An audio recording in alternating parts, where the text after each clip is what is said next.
If an unmarried person with no child dies, all his properties, including those that he purchased or he inherited, shall be inherited in return by his or her parents if the parents are still alive. If the parents is no longer alive, then it will be inherited by his siblings.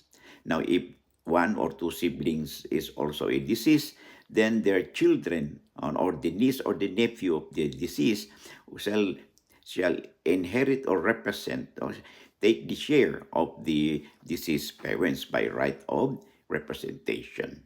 Now, if the person would like uh, to distribute his properties in accordance with his will, then he has to make a last will and testament. Lamang na kayo pag may alam sa batas.